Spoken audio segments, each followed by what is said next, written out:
Assalamualaikum warahmatullahi wabarakatuh. Allahumma sholli ala Sayyidina Muhammad wa ala ali Sayyidina Muhammad. Pemirsa yang dirahmati Allah, marilah kita simak ceramah dari Ustadz Dasat Latif dengan tema 6 sifat yang menghancurkan amal Anda. Sebelumnya marilah kita perbanyak sholawat minimal 1000 kali sehari, agar hidup kita penuh barokah dan mendapatkan syafaat kelak. Jangan lupa berikan dukungan kepada channel kami dengan memberikan super thanks seikhlasnya. Marilah kita doakan semoga Ustadz Dasat Latif sekeluarga dan para penonton YouTube ini diberikan kesehatan dan diberikan kebahagiaan dunia dan akhirat. Amin ya robbal alamin. Assalamualaikum warahmatullahi wabarakatuh. Assalamualaikum warahmatullahi. Alhamdulillah, salawat dan salam kepada Rasulullah Muhammad SAW. Rasulullah sangat memerintahkan kita untuk memperbanyak amal sekaligus perbendaharaan akhirat. Sholat, puasa, tarawih, dan lain sebagainya. Tetapi tidak cukup sampai di situ. Rasulullah juga mewasiatkan dan menginformasikan kepada kita, Dasat, kalau kau sudah kumpul amalmu sebanyak-banyaknya, pelihara. Jangan sampai hancur oleh karena perbuatanmu sendiri. Sehingga tidak sedikit di yaumil akhir kelak, di hadapan Qadir Rabbul Jalil, dia akan berkata, ya Allah, mana sholatku? Ya Allah, mana puasaku? Mana tahajudku? Mana majelis taklimku? Lalu Allah berfirman kepada dia, memang waktu di dunia kau rajin majelis taklim, rajin puasa, rajin sholat, tapi hancur oleh karena perbuatanmu sendiri. Lalu timbul pertanyaan, Ustadz, ada enggak perbuatan yang menghancurkan amal? Jawabannya ada. Rasulullah SAW dalam sebuah hadisnya menjelaskan, Sittatu asyain tukhbitul amal. Ada 6 sifat, perbuatan, perilaku, mentalitas, tabiat yang akan menghancurkan amal kebaikanmu. Mau tahu ibu? Mau tahu? 1 kata Nabi, al-istighalu bi uyubil khalqi. Suka benar, hobi betul, cari kejelekan orang lain, melupakan kejelekan dirinya sendiri. Ini penyakit ibu-ibu nih. Ya kan? Ibarat pepatah mengatakan, semut sebelang lautan tampak olehnya, sementara gajah di pelupuk matanya tak terlihat olehnya. Ini kan aneh. Kejelekan orang dia paham betul, kejelekan orang dia detail betul pahamnya, sementara keburukan dirinya sendiri dia tidak paham. Padahal Rasulullah telah menginformasikan kepada kita, beruntunglah orang yang terlalu sibuk mencari aib dan kekurangan dirinya, sehingga tidak punya waktu untuk menceritakan kejelekan orang lain. Tadi yang pertama apa, ayo? Yang bisa ngilangin amal kebaikan kita, demen ngeliat kejelekan orang lain. Jangan nunjuk orang lain dah. Pikir aja, ini malah lagi ngomongin saya. Ngomongin siapa, Bu? Saya. Ah udah, siapa, Bu? Ah bagus, sadar. Silakan, Kiai. Nih contoh nih Bu, di kampung saya ada orang rajin betul beramal. Ramadan kemarin, siang hari dia puasa. Sama-sama puasa, sama-sama misalnya suami istri, sama-sama puasa. Ya, sama-sama ke kantor jam 8 sebagai pegawai negeri misalnya. Pulang jam 4 sore. Jam 4 sore suami langsung ke rumah, istrinya bilang gini, Pak, mampir dulu saya ke pasar. Masuk ke pasar ini istri. Coba bayangkan betapa besarnya pahala seorang wanita. Dia ke pasar hanya karena beda 10 rupiah, beda 100 perak, dia kelilingi itu pasar, cari yang paling murah. Ya kan? Ya kan, ada kan gitu. Sudah bawa pisang, ya, bawa kelapa, minyak, tepung, setengah mati dia bawanya, kasihan gitu. Sudah itu keluar dari pasar dia lihat mobil. Misalnya lihat apa? Ojek. Atau misal bajai. Dia pikir, bajai 10.000, jalan kaki, mending jalan kaki gratis. Jalan kaki lagi, dari pasar ke rumahnya, sampai kerikatan. Apa bukan jadi amal itu? Sampai di rumah suami sudah nonton sinetron, suami-suami takut istri. Ya, lalu istrinya belum mandi, nggak mandi, langsung masak, jelang buka. Suami selesai mandi, tadarusan nunggu buka puasa. Istri masih sibuk di dapur. Subhanallah, begitu banyak pahala seorang perempuan, istri. Lalu mau buka, suami sudah duduk di meja, kursi, istighfar. Nashhadu Allah ilaha illallah, bil pisang goreng. Wa nastaghfirullah, pisang buah. Nas'alka ridhaka wal jannah, masih. Begitu tangannya anaknya muncul, sebentar kau di belakang. Itu suami. Begitu beduk maghrib, tung, suami langsung makan, buka puasa. Istri mau buka, anaknya nangis yang bungsu, tidak jadi masuk ke mulutnya, anaknya lagi tuh diurus. Iya kan, Bu? Iya. Nah, sudah buka, suami pergi ke masjid. Istri mau juga tuh, tapi terlambat sedikit karena tidak sempat mandi, akhirnya cuma cuci keteknya dengan matanya. Sudah rakaat kedua di masjid, pergi juga nih Bu, buru-buru, lari sampai masjid, lupa bawa sarung, kembali lagi ke rumahnya. Sampai di masjid ngos-ngosan. Suami sudah rakaat ketiga, istri pun ikut berjamaah. Pulang dari sholat maghrib, suami nonton lagi ceramah. Tuh, istri baru makan yang enak, sisa-sisa makanan. Pergi sama-sama taraweh, suami dengar pengajian, istri juga dengar pengajian, istri sambil tadarus, suami kadang-kala keluar di masjid ngerokok. Istri dengar ceramah sambil ngaji, tapi dalam hatinya jelek nih ceramahnya, panjang betul jeleknya lagi. Coba, mulai kelihatan kekurangannya. Nah, selesai ceramah balik ke rumah, suami langsung tidur. Selesai taraweh, istri apa langsung tidur? Tidak, baru cuci piring, siapkan makanan untuk makan sahur. Jam 4 dini hari, 3 dini hari, suami masih ngorok, istri bangun lagi tuh.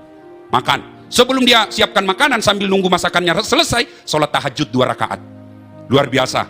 Makan sahur, suami tinggal dibangunkan makan, istri masak lagi. Pak, ayo makan sahur. Disikutnya lagi, istri, sebentar masih lama ini.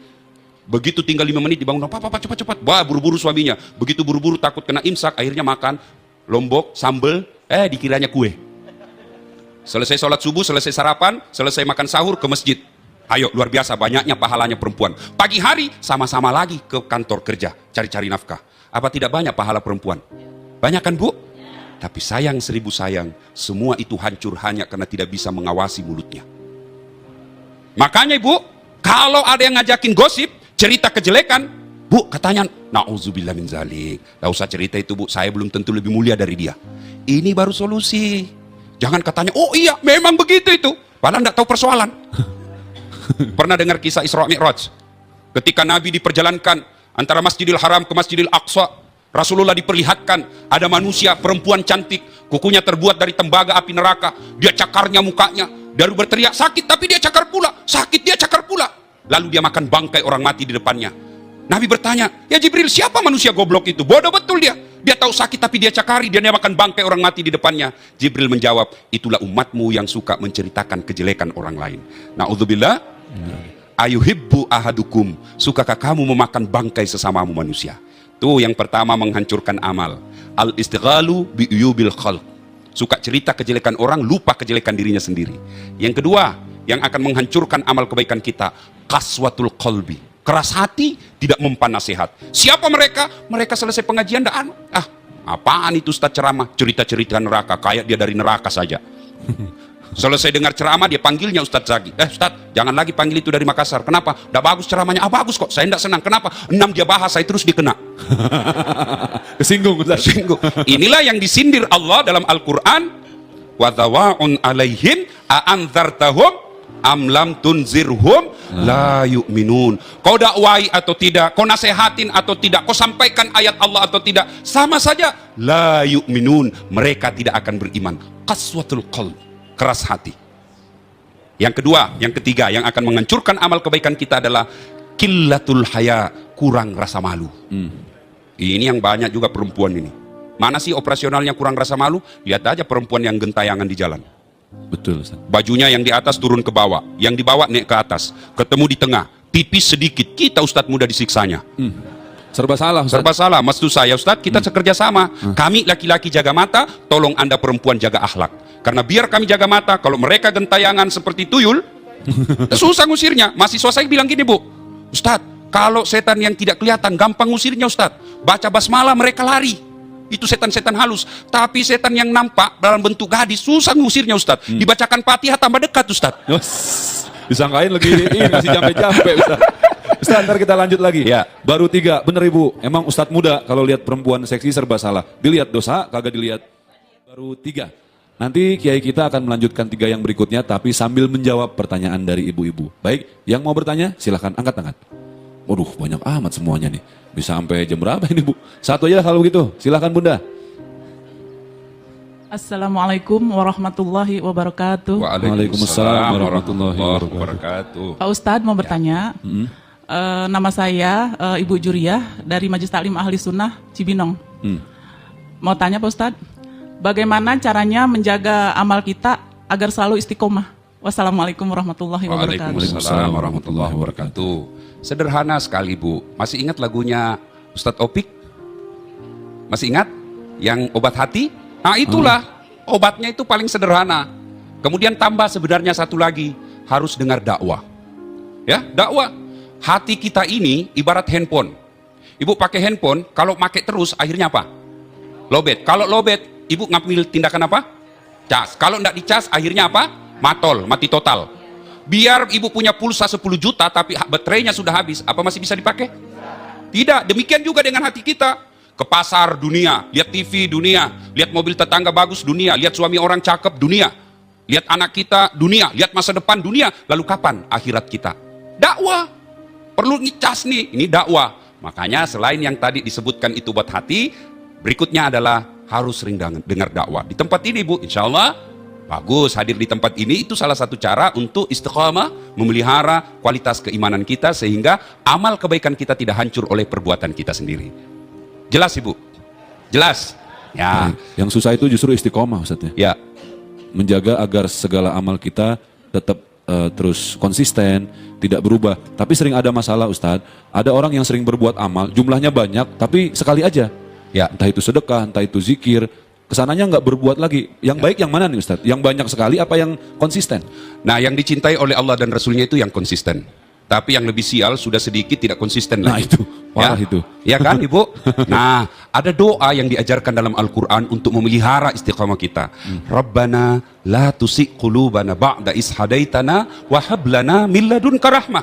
Ustadz, saya tidak hafal itu doa Arabnya. Nggak usah bahasa Arab. Bahasa Bugis juga boleh, bahasa Betawi juga boleh, bahasa Inggris kalau ngerti. Terserah doanya. Ya Allah, Engkaulah yang membimbing dan memberikan hidayah dalam hati saya, ya Allah. Bimbing dan tuntun hati saya. Jangan Engkau palingkan hatiku setelah Engkau berikan petunjuk dan hidayah dalam hati saya. Doa itu Bu, doa terus ya. Kalau 5 kali kita sholat, 5 kali kita berdoa, Masya Allah tidak mendengar doa kita. Padahal Allah sudah janji, Ud'uni astajib lakum. Minta kau kepadaku, pasti aku kabulkan. Ibu bapak, saudara-saudara sekalian, pemirsa yang saya hormati, itu ada 3 tadi kan? Iya. Sudah selesai 3. Yang keempat, yang akan menghancurkan amal kebaikan kita adalah hubbud dunia. Terlalu cinta kepada dunia. Cinta dunia, why not? Kenapa tidak? Boleh. Cinta dunia boleh. Yang dilarang terlalu. Bang Haji, Cinta itu. mobil boleh, tapi jangan terlalu cinta mobil. Cinta anak boleh, tapi jangan terlalu cinta kepada anak. Ingat Masita? Ketika Fir'aun merebus hidup-hidup anaknya, Fir'aun lalu berkata, Masita, tega benar kau. Masa kau tidak cinta dengan anakmu? Lalu apa kata Masita? Fir'aun, yang benar aja. Jangan kau ajari saya cinta kepada anak. Saya yang menghamilkan dia, saya yang melahirkan dia. Tidak mungkin saya tidak cinta kepada anak saya. Tapi ingat Fir'aun, cintaku kepada anak tidak boleh mengalahkan cintaku kepada Allah Subhanahu wa Ta'ala. Subhanallah. Itu ya. Boleh Ibu, cinta dunia, tapi dilarang terlalu. Mana yang dimaksud terlalu cinta dunia? Satu, karakternya kata Nabi, hubbud dunia wa karahiyatil maut. Terlalu cinta dunia, lupa mati. Baik. Mana yang dimaksud lupa mati? Takut stres kalau dibilang tua. Begitu ada rambutnya putih, stres. Ustaz, boleh tidak disemir? Boleh, tapi untuk apa? Bukankah rambut perempuan harus ditutup dengan jilbab? Ada orang langsung semir, sedikit putih semir, masuk matanya, rasa kok. Kenapa mesti? Cinta dunia, menghalalkan segala cara, itu semua karakter cinta dunia. Mana lagi karakter cinta dunia? Nganggap enteng ibadah, itu cinta dunia. Mana yang masuk nganggap enteng ibadah? Nunda-nunda waktu sholat, itu cinta dunia itu.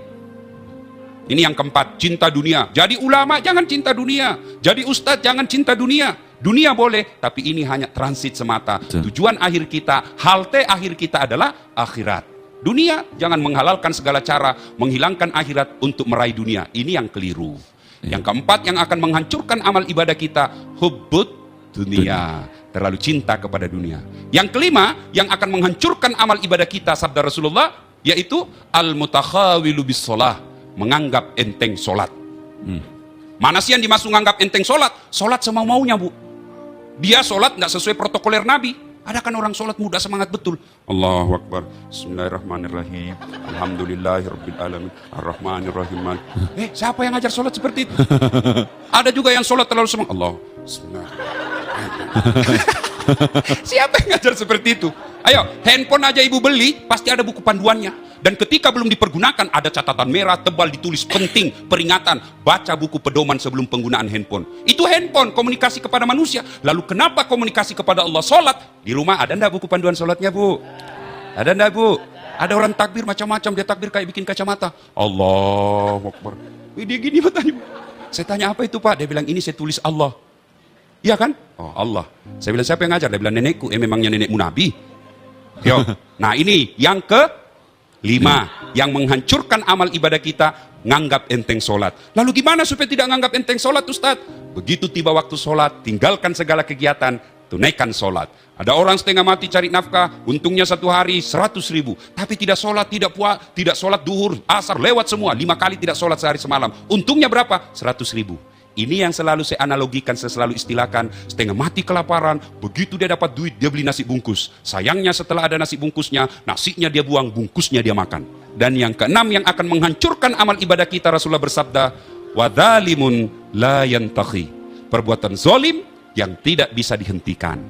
Apa maksudnya Ustadz? Sholatnya rajin, gosipnya tekun. Sedekahnya baik, tapi korupsi juga jalan. Senin Kamisnya lancar, tapi masih ngambil barangnya orang. Zolim yang tidak bisa dihentikan. Zolim itu ada 3 jenisnya, Bu. Ada berapa? 3. Berapa, Ibu?